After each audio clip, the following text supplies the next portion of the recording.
வணக்கம். EPS pension குறித்து ஒரு முக்கிய அப்டேட் வெளியாகிருக்கு. ஸோ அனைவருக்கும் ஒரு ஏற்கக்கூடிய ஒரு அப்டேட் அப்படின்னு தான் சொல்லணும். என்னென்னா இபிஎஸ் ஓய்வூதியத்திற்கான தகுதி என்ன அப்படிங்கிறது குறித்தும் இதில் உள்ள வகைகள் என்ன அப்படிங்கிறது குறித்தும் அதே போல் இபிஎஸ் ஓய்வூதியம் குறித்த அனைத்து தகவல்களையுமே இந்த பதிவில் நீங்கள் காணலாம். அதே போல் எவ்வளவு உயர்ந்திருக்கு அப்படிங்கிறதையும் நீங்கள் இதிலே தெரிஞ்சுக்க முடியும். ஓகேவா? தனியார் துறை பணிகளில் பணிபுரியும் பெரும்பாலான ஊழியர்கள் இபிஎஃப் உறுப்பினர்களாக இருக்கிறார்கள். மாத சம்பளத்தில் 12% இபிஎஃப் கணக்கில் டெபாசிட் செய்யப்படுகின்றது. நிறுவனமும் அதே அளவு தொகையை இபிஎஃப் உறுப்பினர்களின் கணக்கில் டெபாசிட் செய்கிறது. எனினும் இதில் ஒரு பங்கு இபிஎஃப் கணக்கிற்கும் ஒரு பங்கு இபிஎஸ் கணக்கிற்கும் செல்கிறது. இது நாம் அனைவருக்கும் தெரிந்த ஒரு விஷயம்தான். அதே போல இந்த எம்ப்ளாயி பென்ஷன் ஸ்கீம், அதாவது ஊழியர் ஓய்வூதிய திட்டம் அப்படின்னா என்ன அப்படிங்கிறத பற்றி இப்போ நம்ம டீட்டெயிலாக பார்க்கலாம். ஊழியர்களின் ஓய்வூதியம், அதாவது இபிஎஸ் அப்படிங்கக்கூடிய ஓய்வுக்கு பிறகு ஊழியர்களுக்கு மாதாந்திர ஓய்வூதியம் வழங்க வடிவமைக்கப்பட்டது தான் இந்த இபிஎஃப்ஓ சலுகையின் ஒரு பகுதி அப்படின்னு சொல்கிறாங்க. உறுப்பினர் இறந்தாலோ அல்லது நிரந்தரமாக ஊனமுற்றாலோ இது குடும்ப மற்றும் ஊனமுற்ற ஓய்வூதியங்களையும் வழங்குகிறது அப்படின்னு சொல்கிறாங்க. இந்த திட்டம் முக்கியமாக இந்தியாவின் ஒழுங்கமைக்கப்பட்ட துறையில் உள்ள ஊழியர்களை உள்ளடக்கியது அப்படிங்கிற மாதிரியும் சொல்கிறாங்க. ஓகேவா? இப்போ இபிஎஃப் மெம்பர்ஸ் இருக்காங்க இல்லையா? ஸோ இபிஎஃப் உறுப்பினர்கள் இதற்கு எப்படி பங்களிக்கிறாங்க அப்படிங்கிறத இப்போ நம்ம இந்த டீட்டெயில்ஸாக இப்போ நம்ம பார்க்கலாம். அதாவது பார்த்தீங்கன்னா, ஊழியர் மற்றும் நிறுவனம் என இரு தரப்பும் அடிப்படை சம்பளத்தில் 12% இபிஎஃப்க்கு பங்களிக்கிறார்கள். ஓகேவா?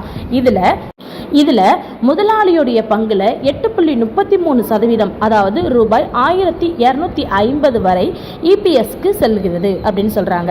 மாதம் ரூபாய் 15,000 வரைக்கும் சம்பாதிக்கக்கூடிய ஒரு ஊழியருக்கு அரசாங்கம் 1.16%, அதாவது 174 ரூபா வரைக்குமே சேர்க்குது அப்படிங்கிற மாதிரியும் சொல்லப்பட்டிருக்கு. இந்த இபிஎஸ் பென்ஷன் சொல்றாங்க இல்லையா, அதாவது இபிஎஸ் ஓய்வூதியத்திற்கான தகுதிகள் என்னென்ன அப்படிங்கிறத இப்போ நம்ம தெரிஞ்சுக்கலாம். இபிஎஸ் கீழே ஓய்வூதியம் பெற நீங்கள் கண்டிப்பாக என்ன பண்ணணும்னா இபிஎஃப்ஓ உறுப்பினராக ஃபர்ஸ்ட் ஆஃப் ஆல் நீங்கள் இருக்கணும். அதே போல் குறைஞ்சது ஒரு 10 ஆண்டுகளுக்கு இபிஎஸ்ல நீங்கள் பங்களிச்சிருக்கணும் அப்படிங்கிறாங்க. அதே போல் 58 வயதை எட்டிய பிறகே ஓய்வூதியம் அப்படிங்கிறது உங்களுக்கு கிடைக்கப்பெறும். எனினும் பார்த்தீங்கன்னா ஏர்லி ஓய்வூதியத்தை 50 ஆண்டுகளில் நீங்கள் வாங்கிக்கலாம் அப்படின்னு சொல்கிறாங்க. ஆனால் 58 வயதிற்கு முன்பு ஓய்வூதியம் பெற்றால் ஓய்வூதிய தொகை வருடத்திற்கு 4% குறைகிறது அப்படிங்கிற மாதிரியும் இந்த திட்டத்தில் சொல்லப்பட்டிருக்கு. அதே போல இந்த இபிஎஸ் ஓய்வூதியம் எவ்வாறு கணக்கிடப்படுது அப்படிங்கிறதையும் நம்ம தெரிஞ்சுக்கலாம். இபிஎஸ்னா என்னன்னு நம்ம தெரிஞ்சுக்கிட்டோம். எப்படிலாம் அவங்க கணக்கிட்டு எந்த பேஸில் நமக்கு ஓய்வூதியம் வழங்குறாங்க அப்படிங்கிறத இப்போ நம்ம பார்க்கலாம்.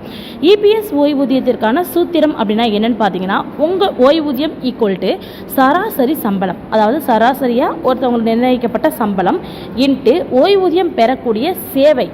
அதே போல் அதை வகுக்கணும் எதுலனா 70 வகுக்கிறாங்க. ஓகேவா?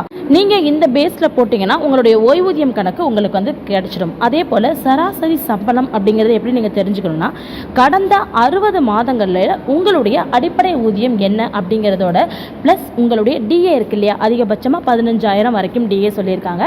ஸோ இதை ரெண்டையும் நீங்கள் என்ன பண்ணால் ப்ளஸ் பண்ணிக்கணும். ப்ளஸ் பண்ணிங்கன்னா உங்களுடைய சராசரி சம்பளம் என்ன அப்படிங்கிறது உங்களுக்கு தெரிஞ்சிடும்.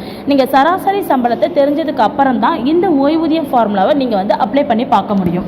அடுத்து ஓய்வூதிய சேவை, இது எப்படி இருக்குன்னு பார்க்கலாம்.